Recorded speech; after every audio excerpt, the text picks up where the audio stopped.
I'm Joshua Fouch. I was in the Army Reserves for about 10 years, and my job in the Army was called Signal Support System Specialist. I'm sure a lot of you have no idea what that is. Think of it kind of like IT, except you're not exactly in a building, and you have to go pretty far to get to all the computers or devices you need to maintain.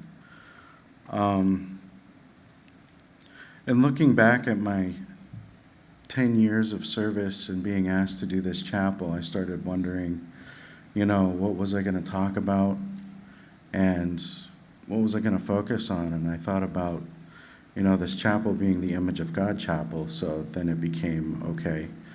I was going to talk about the part where basically God worked the most in my life, and coincidentally happens to be a part of my journey of being here at Talbot. I am a Pastoral Care and Counseling major, MA, and in my 10 years of service, I went on one deployment. I actually signed up to do 8 years of service. I was what they call stop loss.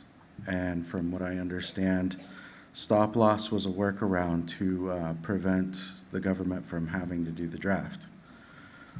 Basically, I had 2 weeks left on my contract, and I got a phone call saying I had orders to deploy to Iraq for 400 days.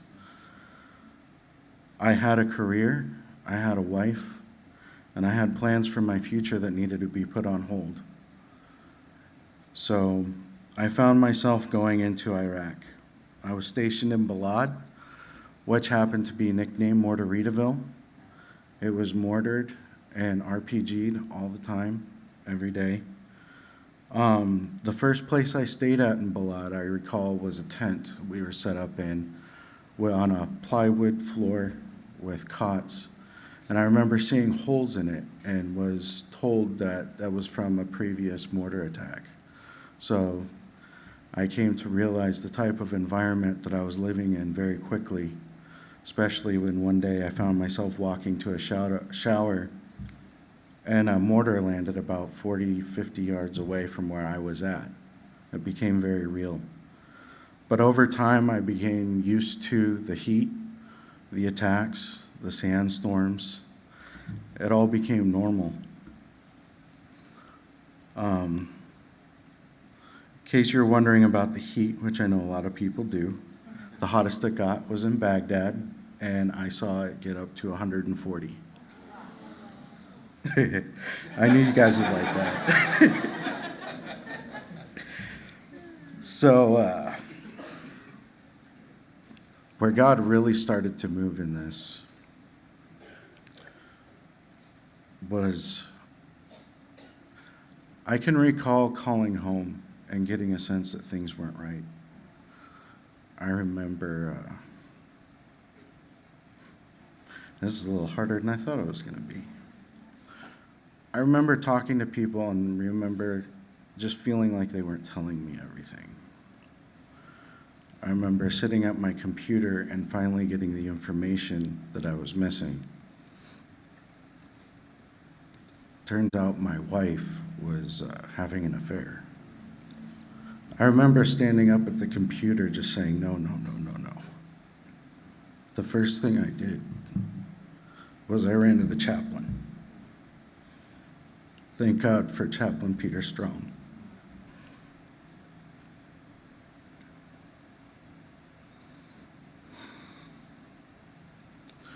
After that, I found myself in the combat stress clinic, where I got some more support, talked to a counselor. Chaplain Strong, he would stop by my break area. Sometimes we'd chit-chat, sometimes we'd actually talk about how I was doing. But he was there. He didn't push.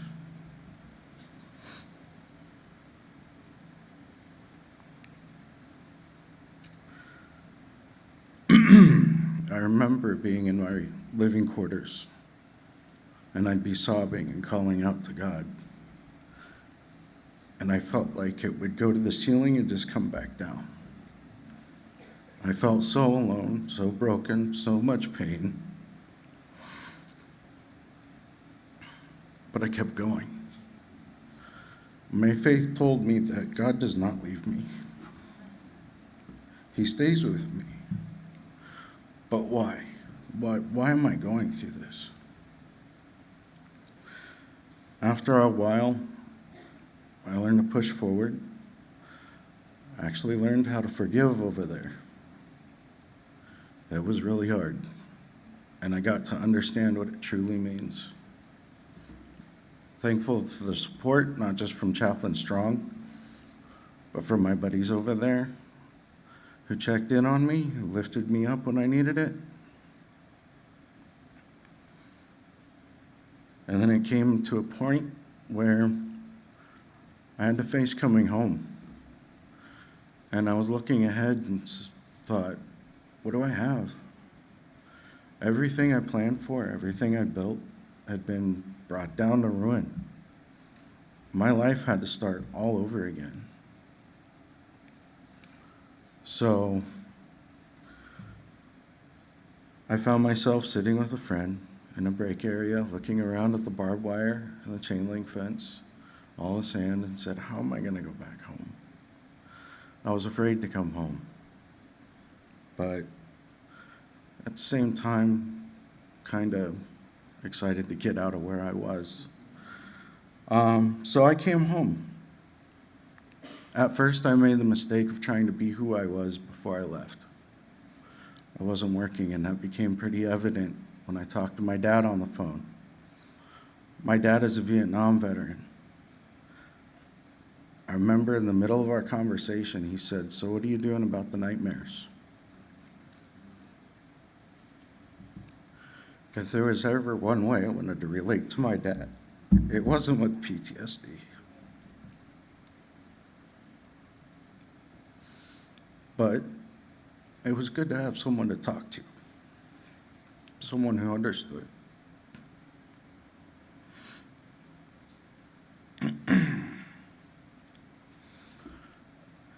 It was around that time I realized, I can't be who I was before. I can't go back to that person I was before war. I'd gone through too much. I'd seen too much. But I could decide who I was going to become. So I made a choice. After praying about it, I decided to go find a home church. Oddly enough, it happened to be a Korean church at the time. I was there for about 3 years. While I was there, I figured while I wasn't working, because my career that I'd left when I came back was no longer available to me. Through volunteering where the church needed it, I found myself as a youth pastor and didn't realize it. Everyone asked for a volunteer. Next thing I know, I'm teaching youth group, and then they're like, oh, can you take over the class? And there I was, and I didn't even see it. I just decided to follow God day by day and see where I ended up. Well, the men's group that we would meet with asked me one day, have you thought of how's your job search going? I said, well, I haven't heard anything back, and I'm getting really frustrated. And they said, have you thought about going to seminary? So there's no way I could be a pastor or anything like that. And then they pointed out to me, do you realize what you're doing now? And that's when I looked back and saw it. So it was at that time I started looking for seminaries, and I think you know where I ended up. But as soon as I applied at Talbot, military benefits I had applied for 2 years previously had finally been approved and back paid to the time I submitted the paperwork. Before that, I only had a few $100s left in my name. It was a true blessing and definitely a reaffirmment that I was going exactly where I needed to be. So I guess you could say, in this story, as hard as it's been, as many things as I've gone through, God was with me the whole way. When I cried out in pain and grief, He heard my cries. When I felt weak, He gave me strength by people around me. He was there. When I was lost, He put me on the path that He laid out for me. So in realizing that God's with me the whole way, I'd like to say that I am Joshua Fouch, and I am made in the image of God.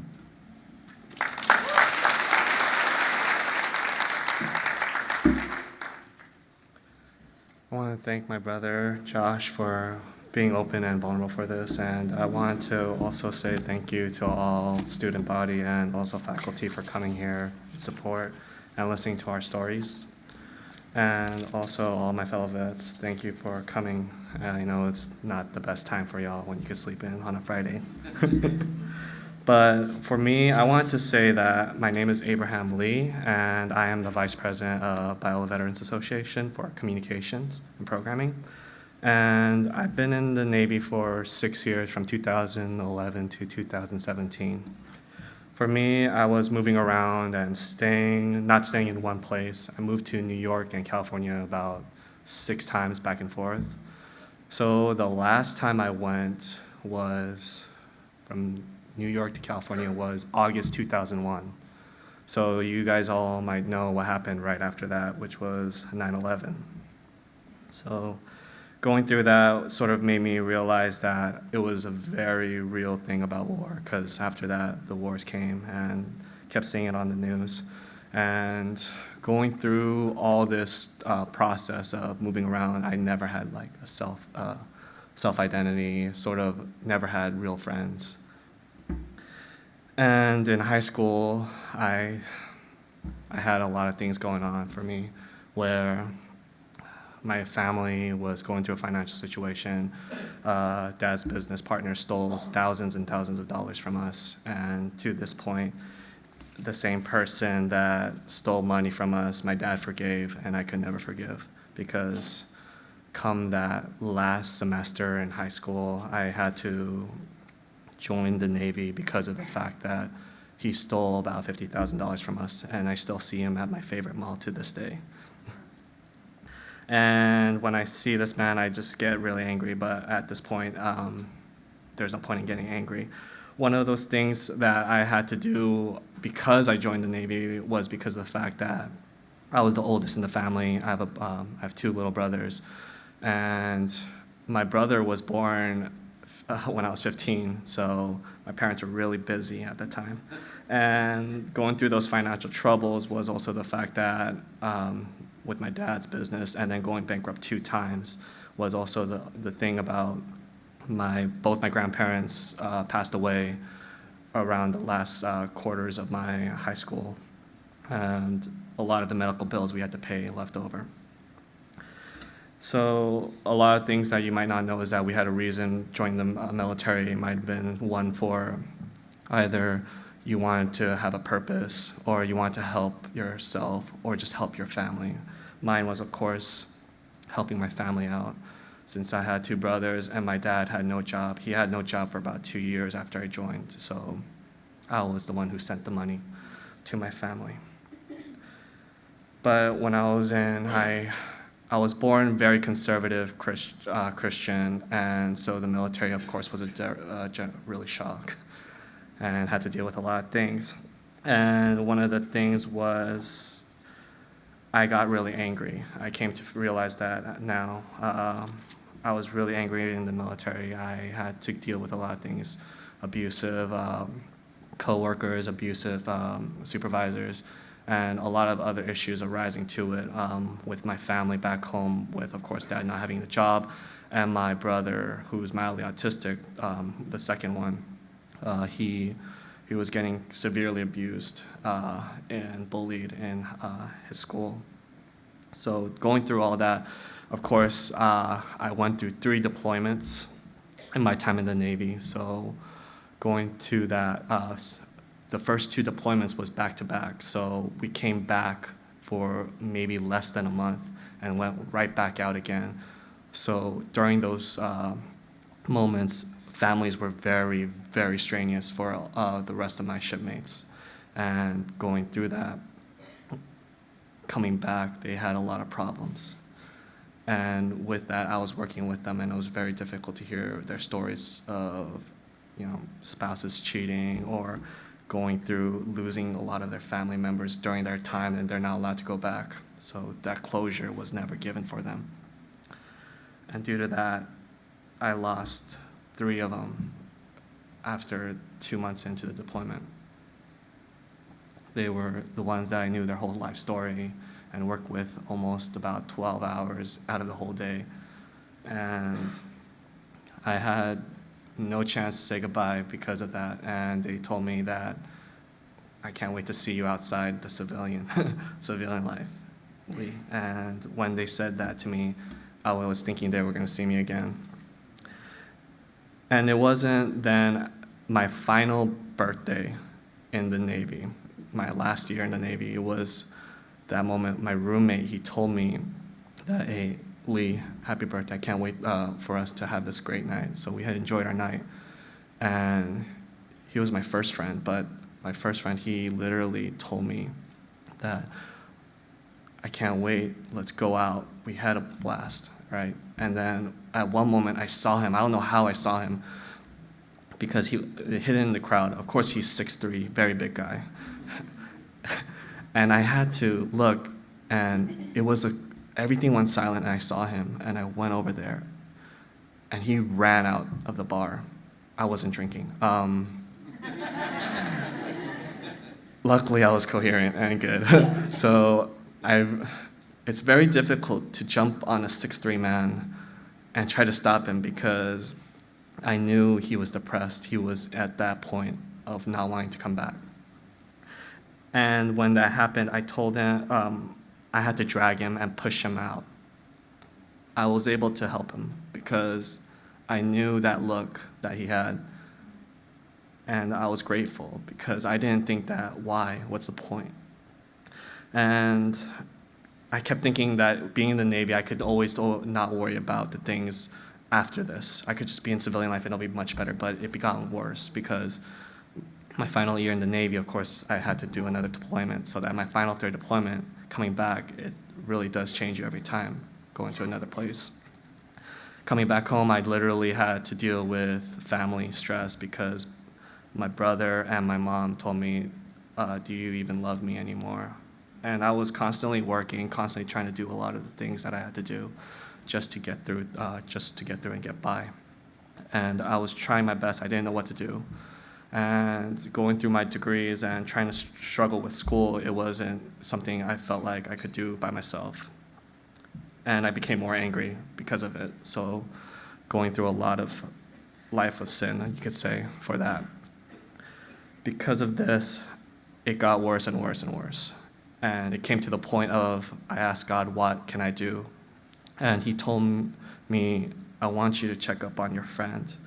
Because I wasn't in a good relationship with my friends back home and my family, but this same friend who laughed at me for being depressed and literally feeling really bad for myself, laughed at me, and he told me that I'm depressed too. I need help because he's also big, and I had to stop him somehow too. So God makes things challenging for us, But it was that moment I came to realize I want to help. And because of my second friend, God told me that it's all right, it's going to be okay because you have the strength for it. And the picture behind me is the 5 friends I've lost. And I was not Superman, but I wanted to save them all. And luckily, God blessed me in helping my 2 best friends right at this moment. And I want to continue on this when I'm here in Biola. I want to learn how to connect with people and help them even more on a spiritual and physical level. My name is Abraham, and I'm made in the image of God. Discover who you're called to be at Biola University, a leading Christ-centered university in Los Angeles, with programs on campus and online. Subscribe for more of our videos and learn more at biola.edu.